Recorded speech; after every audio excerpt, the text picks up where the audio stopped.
asalaamaaleykum wa rahmatullah ñu ngi leen di nuyu seen mbokk internet yi di leen am mbégte di leen dalalaat fii seen émission gis-gis ci seen chaîne Madina TV di ñaan suñu borom feebar bi dugg ci Sénégal ak ci àdduna yàlla def mu gaaw fee jóg ñi mu gàllankoor te ñu tëral leen yàlla fëgg seen bopp ñi mu faatit yàlla na maanaam yàlla xay leen àjjana ñu am mbégte bu baax leen dalalaat ci seen chaîne ndax boo leen gisee décor bi dafa xaw a particulier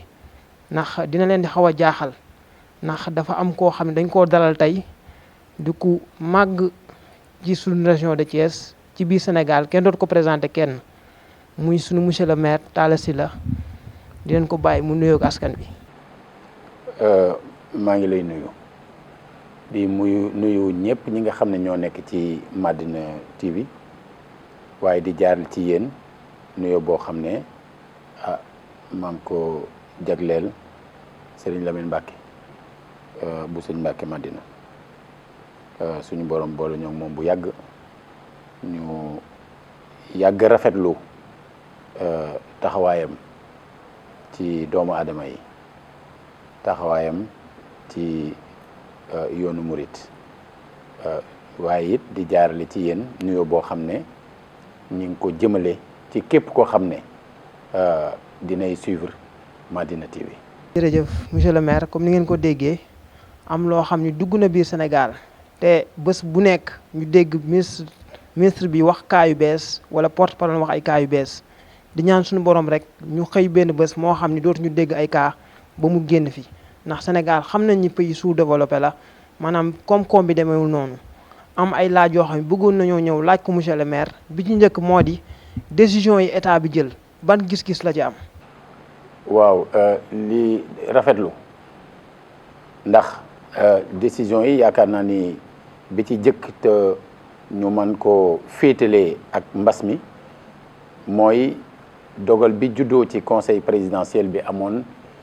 fukki fan ak ñeent ci weeru mars te président de la république jóge ci jël dogal yu am solo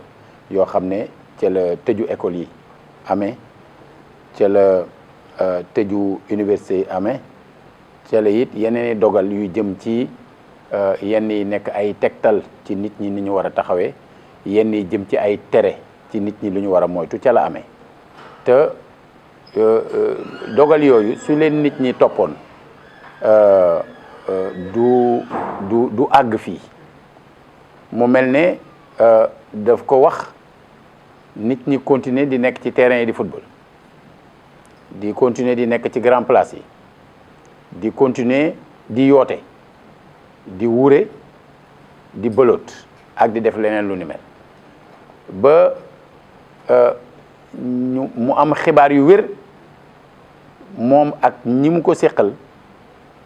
ne bu ñu jëlul yi matukaay yu gën a dëgër mbir mi mën na fee dugg faagaalgal ñu moo indi état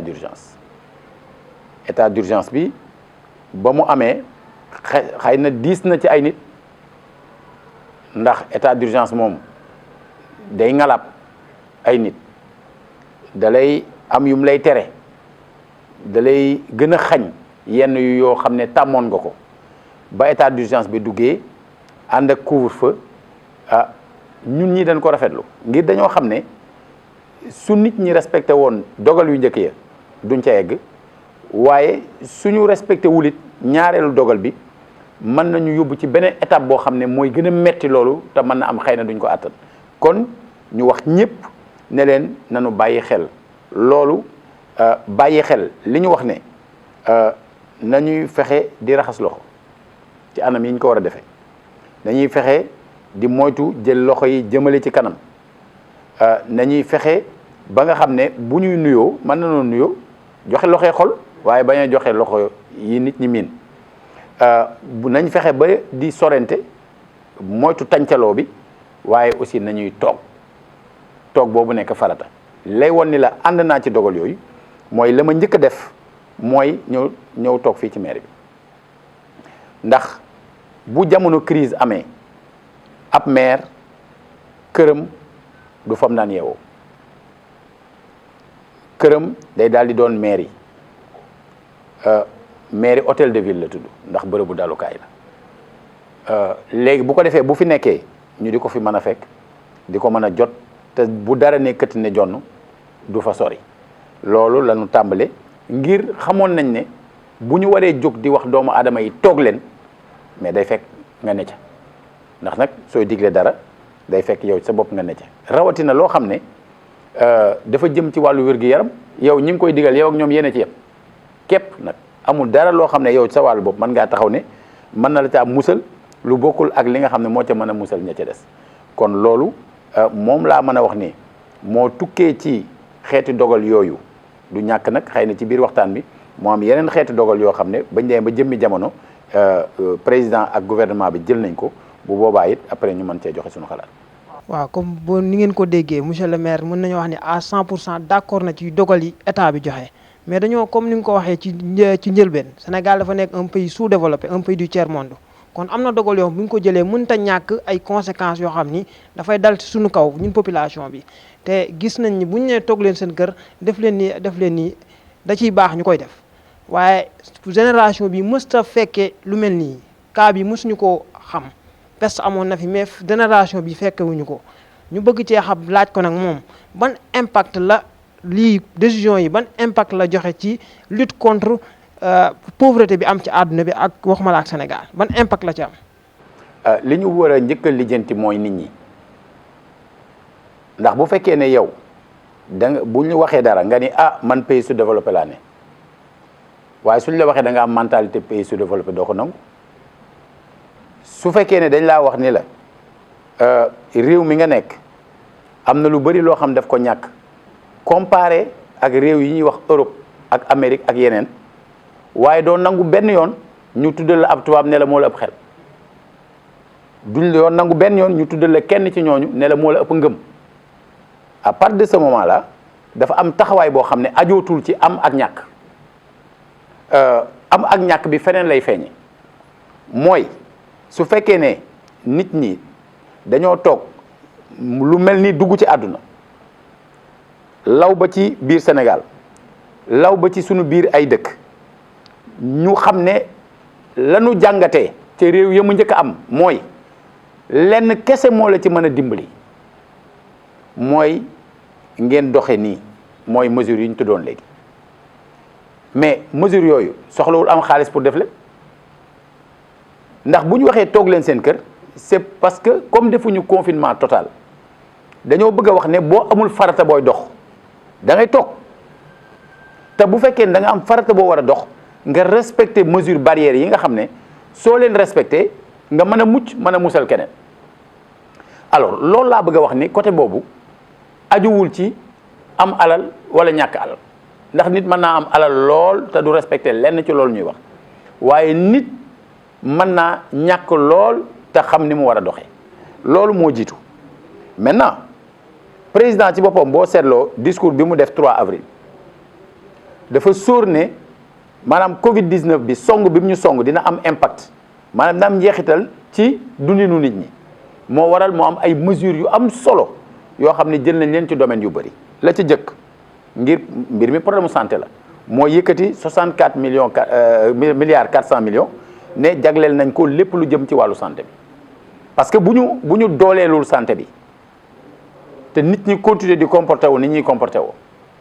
su ñu ñëwee avec explosion wu cas communautaire yi mu yegg benn moment su ñu amul yenn matukaay yi ne serait-ce que lii jëm ci dimbali nit ci wàllu assistance respiratoire mais boobaa catastrophe mooy am ndax réew yoo xam ne ñoo ñu ëpp doole ci côté yooyu gis nañu la mu fa def alors wëlbatiku gis ne am na ñu famille yu bëri wàllu facture courant dañ leen caa war a dimbali yu jël 15 milliards 500 millions jëmale ko ci loolu wëlbatiku jël 3 milliards jëmale ko ci loo xam ne day jàppale ay nit ci wàllu facture ndox mais wëlbatiku gis ne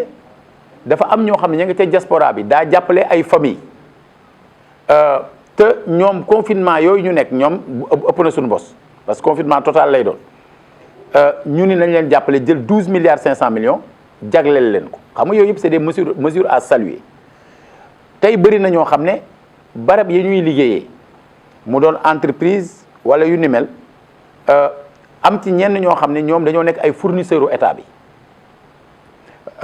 état bi war leen di yoreel te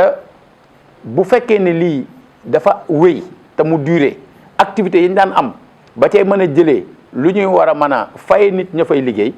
mu commencé jafe état bi ne ah comme yoreel naa leen naa fexe ba génnee 302 milliards teg ko ci seen loxo ngir gën leen a woyofalal jafe-jafe yi mesure bu am solo la mais wëlbatiku gis ne am na entreprise yoo xam ne lii xew nii daf leen a impacté directement nga xam ne faagaagal leen carrément mu yëkkati 200 milliards ne nañ leen ko jàppale mais ci avec ay procédures allégées maanaam yombal bu mat sëkk mais yemul foofu day wëlbati aussi ne am na ñenn ñoo xam dañoo yoreel Sénégal ci wàllu kubal ak galak muy impôt ak taxe ci 31 décembre bi nu weesu 31 décembre 2019 am na ci lu ñu leen di baal mu war a àgg ba ci 200 milliards tamit yoo xam ne ah suñ leen ko baalee dana wàññi charge yi tege seen kaw ba ci jafe-jafe yi ñoom ñu mën a continuer wéyal seen i activité di fay seen i nit te duñu daanu mais yemul ci loolu tamit am na ñu bëri ñoo xam ne mbir mi saa ñu nekk entreprise daf leen laal directement je prends souvent l'exemple de kii photo mais kii photo di dem ci événement yi di dem ci cérémonie yi di dem ci takk yi di dem ci ngénte yi di dem ci yeneen yu ni mel kooka daana toog famille am daawuñu am jafe-jafe peut-être xëy na pour dund mais bu toogee lu ëpp weer jëm ñaari weer te mënut a am mais fu mu photo léegi ñooña dañuy daal di nekk ci situation bu doy waar loolu président sóor na ko am na ñoo xam ne dañuy yëngatu ci wàllu culture am na ñoo xam ne ci événementiel bi lañ nekk am na ñoo xamante ni ñi ngi woon ci xeetu activité yoo xam ne ay di voilà ñu ku nekk Madina TV xam ne am na ñoo xam ne ay jàngkat lañu ci xasaay la ñuy dund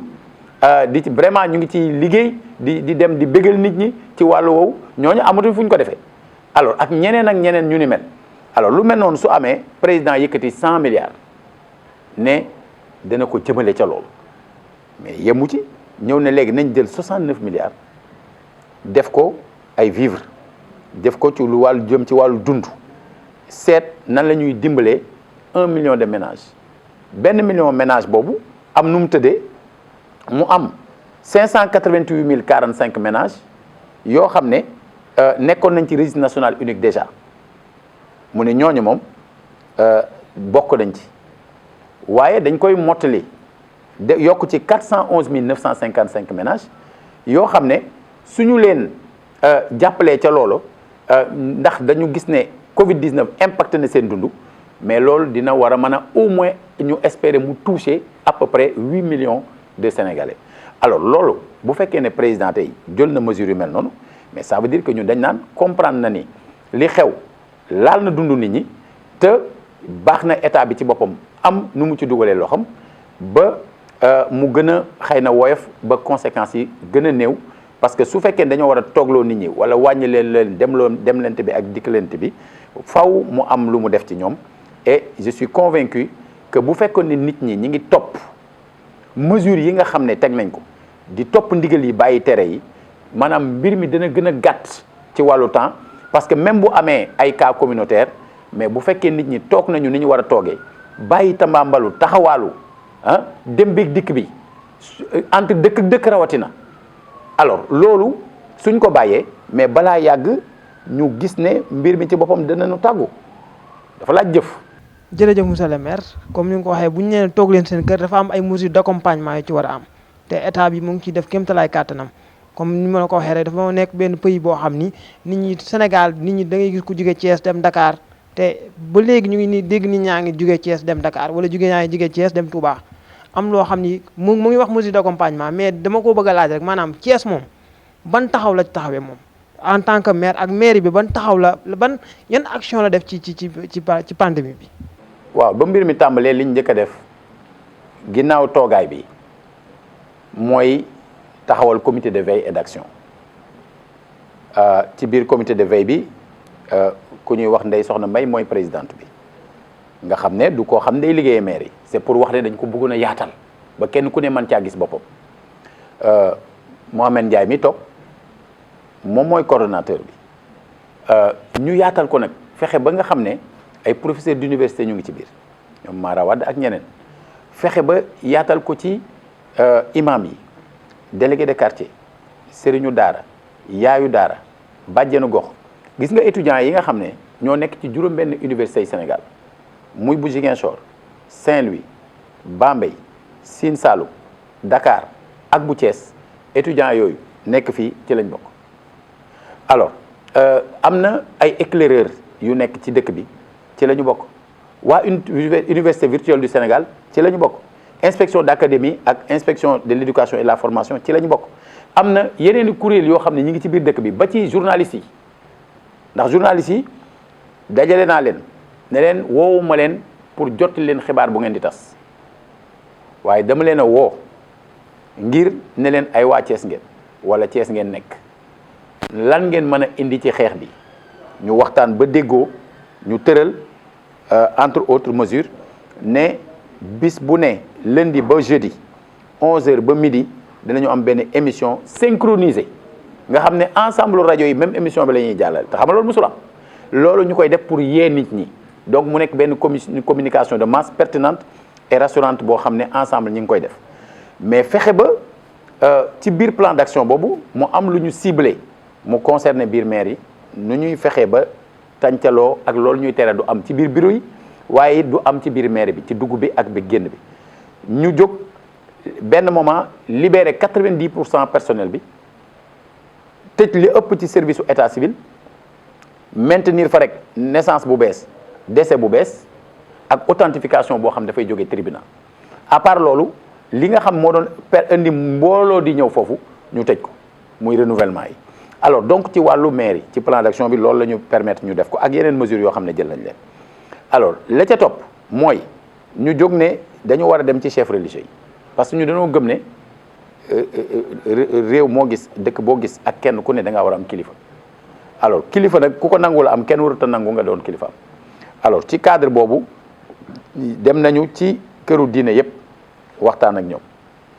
seet kenn ku ci nekk lan la jàpp ne suñ ko defee dana baax ci biir nit ñi ñu def ko wëlbatiku jëm ci quartier yi déparé kon ci délégué de quartier yi waxtaan ak ñoom ndax nag bu ñu waree def dara ci marché ci quartier la ne daara ci quartier la ne juma ak jàkka ci quartier lañ nekk église ci quartier la nekk ak yeneen wëlbatiku nag concentré wu ci daara ndax daara dañoo teel a xam ne ñi gën a néew doole vulnérable ba pare doon ay tout tànk fa lañ ne ñooñu ñu gëstu ba xam daara yi nekk Thiès ñu dem ba xam ne toll nañ ci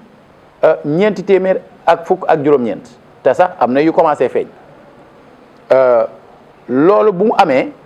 ñu njëkk fa yóbbu ndimbal ci wàllu dund waaye yóbbu fa it ndimbal ci wàllu raxasu mais ñu xam ne du doy te du wéy ca la ñu wëlbati ko xalaat waañu daara jamono bi ñi ngi nekk ci liggéey ci wàllu waañu daara yi njëkk a def à partir du 14 avril njëkk a def phase test toggal 2 junniy taalibe woowaa wilaaya nag ndax yàgguñ yàgg gis nañuy defee seeni waañ nga xam ne di nga am benn nit bu mën a yore 2 mbana ba jëm ñett te comme dañuy bañ dajaloo bi te li ñu bëgg a togg yaatu ñu woo leen phase test bi ñu ñëwee phase test bi pour 2 junniy taalibe ñu defal ñu ko niñ ko buggee ànd ko yaayu daara ak bàjjenu gox.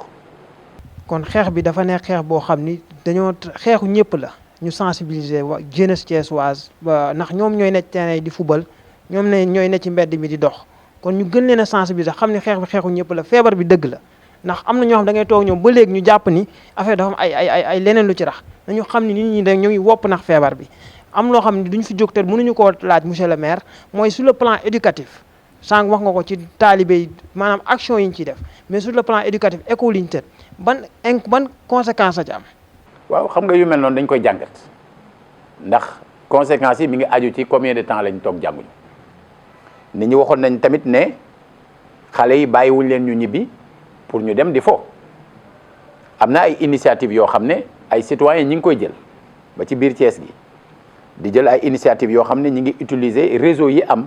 ngir man di permettre xale yi bëgg a jàng ñuy am accès avec internet beeg yooyu ak yenn télévision yi ñu am ci ay cours yoo xam ne mën a permettre ñu maintenir loolu il faut nit ñi parents yi ci boppam xam ne ci état d'esprit boobu lañ nekk ñuy dimbale xale yi léegi nag su mbir mi jeexee te yàlla na gaaw a jeex su jeexee ñi nga xam ne ñoo ŋànk mbirum njàng danañu jàngat xool lan moo rëcc ci at mi moo xam ci njàngu daara la moo xam ci njàngu yeneen écoles yi la ñu xool lan moo rëcc ak lan lañ ci mën a rattraper parce que calendrier yi bokkul selon que yaa ngi ci daara wala yaa ngi ci feneen fi bu boobaa nit ñi bu ñu jàngatee xool parce que nag loo gis dafa am ñoo xam ne ñoom la seen xam-xam gën a màcc jëm ci loolu ñoo ci gën a xereñ bu ñu jàngatee seet lan la ñu mën a apporter pour corriger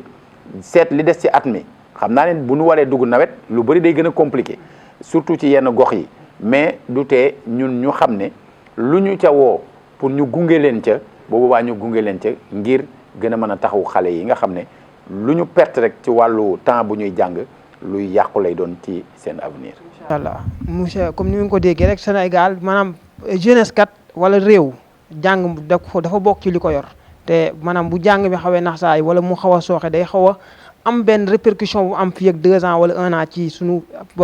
dëkk. am loo xam ne mënuñu fee jógee te duñ ko laaj ndax gis nañ ni monsieur le maire parfois ñu gis ko muy raxas ndab wala parfois ñu gis ko muy chantonné am loo xam ne dañ ko bëggoon laaj monsieur le maire boo ban message nga ci bëgg a jàllale. loolu xëy na nit sax mën na koo gis am lu mu ca jàngee waaye jubluwuma ci sax loolu damay nekk man rek ndax du loo xam ne taala maire moo koy def ñi mas a xam taala ñëpp ci loolu lañ ko mas a fekk dañoo judd fekk suñuy waajur di ay taalibe di doxee noonu présidente Badji ngi wax ngi ni toog présidentu yaayu daara ngi ni toog mais présidentu yaayu daara mook sama yaay màggandoo donc moom xam na ni may doxee sama waajur noonu la doon doxee samay maam noonu lañ doon doxee nekk seexu yoo xam ne seexu sëñ Ablaye Yaxin lañ ma ñëw ñu boole ma ci seex yi kenn doxewu ma ko nag ndax man nekkuk taalibe laa gëm loolu bu ñu daan jàng moo xam ci biir Sénégal wala bitim réew dañ daan toggal suñu bopp di ko def sama maam yar ma daan ko baleel daan ko fóotal daan ko dugali marché ñu xam ne man bi ma nekkee gone ñi may wax ñi koy dégg ñi ngi fii ci biir dëkk bi at mu jot bu vacances jotee damay jàng métier sama waajur boobu nga xam ne moom moo wàcc ci 4 février bi passé di sëñ Mor Sarr jur samay rak doon maçon moo ma yore woon ma nekk maçon ma jóge ci nekk menuisier jóge si nekk tailleur dégg nga alors jóge naa fi jàng dawal voiture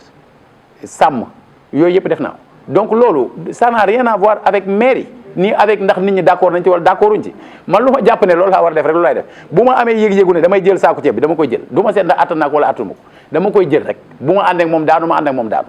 su ma ñëwee fekk ñi ngi war a toggal taalibe yi couvre-feu dafa am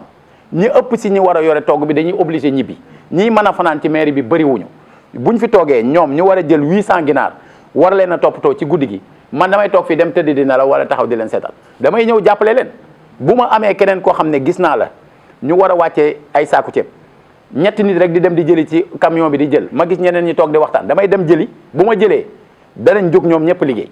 alors bi may gën a nekk gone nekkoon ci PA yi dëkk maison du peuple dafa amoon lu ñu tuddee woon dimanche du PA yi président Majmout Diop mi ma yar ci côté politique